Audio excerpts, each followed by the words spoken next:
देखिए ये question solve करने से पहले हम थोड़ा इसका बेसिक बताते हैं। बेसिक का मतलब डिविजिबिलिटी रूल सबका आपको पता होना चाहिए। सभी का जब पता रहेगा तभी आप कर पाओगे आसानी से ऐसे क्वेश्चन को। यहाँ पर देखिए जो के है, के और यहाँ पर भी के है, मतलब इसका मतलब ये है कि अगर यहाँ के का मान अगर 2 रखते हैं तो इस वाले के का मान भी 2 ही होगा, इसीलिए डबल बार के दिया हुआ। तो ये आपको पता होना चाहिए।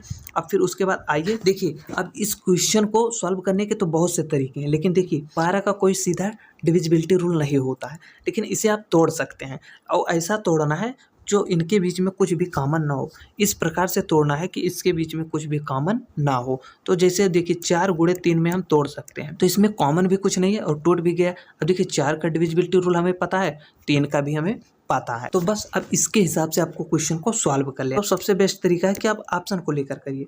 ऑप्शन को तो देखिए 3 से हम उठा रहे हैं, तो के का मान अगर हम 3 रखते हैं, यहाँ पर भी 3 रखते हैं, तो 33 क्या 4 से कटेगा? नहीं कटेगा। तो अब ये नहीं ले सकते। अब 6 देखते हैं, तो 6 और 6 लेते हैं, तो 66 क्या 4 से कटेगा? ये भी नहीं कटेगा। तो ये दोनों तो हम ले नहीं सकते। के का मान ना 3 ले सकते हैं ना 6 ले सकते हैं। अब देखिए अगर 8 लेते हैं तो कितना हो जाएगा?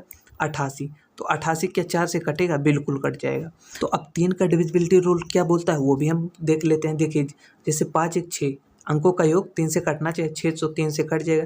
देखिए 3 और 2 5। तो अब देखिए 5 प्लस 8 प्लस 8, इस प्रकार से सभी को जोड़ लीजिए। अगर वो 3 से भी कट गया तो क्या होगी? ये संख्या 12 से विभाज्य होगी। तो देखिए 8 और 8 16 और 16 5 कितना हुआ? 21। 21 जो कि 3 से विभाज्य है, 3 से भी विभाज्य है और 4 से भी विभाज्य है। तो ये जो संख्या बन गई ये 12 से भी विभाज्य होगी। अर्थात के का मान क्या रखना पड़ेगा? के का मान 8 रखेंगे तो ये पूरी संख्या जो है वो 12 से विभाज्य हो जाएगी। चलिए दूसरा क्वेश्चन देखते हैं। देखिए दूसरा क्वेश्चन जो आ गया 11 का डिविजिबिलिटी रूल पर आ गया। 11 का हमने नहीं बताया था, यहाँ पर आपको 11 का बता दे रहे हैं। जैसे देखिए यहाँ पर एक संख्या दी हुई है, जैसे 4 6 8 और फिर उसके बाद 5 5 और x का मान ही हमें पूछा है कि x का मान क्या होगा। क्या लें? x का मान जो 11 से विभाज्य हो जाए। कि सभी एकांतर अंकों का योग कर लीजिए। जैसे देखिए 4 और 8, 8 4 कितना हुआ? 12, 12 5 कितना हुआ? 17। उसके बाद देखिए एकांतर पर जाएंगे तो यहाँ पर कोई अंक नहीं है, तो इसलिए यहीं तक रखेंगे। तो कितना हो जाएगा? 17। तो अब देखिए 17 लिखेंगे। उसके बाद जो बच गया है, जैसे यहाँ पर 6 बच गया, तो 6 इनको भी योग कर लेंगे। 6 5 11 और 11 x, तो कितना हो गया? 11 और क्या हो गया? प्लस में x। अब इसी को क्या करना है? घटा देना है। देखिए इसे जब हम सॉल्व करें तो वो या तो फिर 0 बन जाए या 11 का कोई मल्टीपल बन जाए, जैसे कि 11 हो जाए, 22 हो जाए या 33 हो जाए। इस प्रकार से कुछ भी हम बना सकते हैं। तो देखिए इसे तो ना हम तो 11 बना सकते हैं ना तो 22 बना सकते हैं, क्योंकि 17 में से हम जब घटाएंगे तो इसे 0 बना सकते हैं। 0 बनाने के लिए हम क्या कर सकते हैं? जैसे देखिए 11 है और कितना जोड़ दें यहाँ पर, x का मान कितना ले लें कि 17 हो जाए। तो 11 अगर हम 6 लेते हैं तो 11 6 कितना होगा? 17 हो जाएगा। और जब 17 में से 17 को घटाएंगे तो कितना होगा? 0 हो जाएगा। तो अर्थात x का मान हमें कितना लेना पड़ेगा? 6 लेना पड़ेगा। तो ऑप्शन नंबर सी हो जाएगा करेक्ट। तो इस प्रकार से इस क्वेश्चन को आप कर सकते हैं। देखिए यहाँ पर देखिए इनका क्या HCF होना चाहिए, HCM हो गया है, HCF होना चाहिए। कई स्टूडेंट ऐसे होते हैं जो क्वेश्चन को देखते ही कहते हैं इसका HCF निकालना है, तुरंत के तुरंत वो क्या करते हैं? उसका HCF निकालने में लग जाते हैं, या तो गुणनखंड विधि से या फिर इनका अंतर निकाल कर फिर उनका HCF निकालते हैं। इस प्रकार से करते हैं, लेकिन नहीं, ऐसा आपको नहीं करना है। क्यों नहीं करना है? आइए जानते हैं। जब भी आपको HCF बोले, अगर कोई भी एक अभाज्य संख्या दिख जाए तो उसका जो HCF होगा हमेशा 1 होगा। ये आपको ध्यान में रख लेना। जैसे कि क्या, यहाँ पर बहुत से लोग सोचेंगे 63, नहीं 63 तो भैया भाज्य संख्या है, क्योंकि ये 3 से कट रहा है ना। यहाँ अभाज्य संख्या क्या है? ये है 97। 97 किसी से कटने वाली संख्या नहीं है, ये अभाज्य संख्या है। तो जब भी आपको एक भी अभाज्य संख्या दिख जाए तो इसमें भले कुछ भी कॉमन मिल जाए, इसमें कॉमन कुछ नहीं मिलेगा एक के सिवा। इनका HCF जो निकल कर आएगा 1 निकल कर आएगा, जो सब में कॉमन रहेगा वही HCF होगा। तो इसमें 1 के सिवा कुछ कॉमन मिलेगा ही नहीं, तो इसलिए HCF 1 हो जाएगा। चलिए अगला क्वेश्चन देखते हैं। तो देखिए अगला क्वेश्चन जो आ गया बहुत ही गजब का क्वेश्चन है। आइए जानते हैं। बहुत से स्टूडेंट ऐसे क्वेश्चन को नहीं कर पाते हैं। देखिए 2 सअभाज्य संख्या बोल दिया। सअभाज्य संख्या आपको पहले ही बता दिए। सअभाज्य संख्या क्या होते हैं? जिनके 2 संख्या दी होती हैं उसमें कुछ भी कॉमन नहीं होना चाहिए।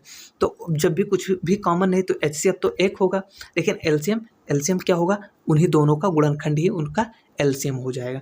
तो देखिए यहाँ पर दो अभाज्य संख्याओं का गुणनफल बोला है कितना है, 147 है, तो उनका एलसीएम कितना होगा, एलसीएम भी 147 ही हो जाएगा।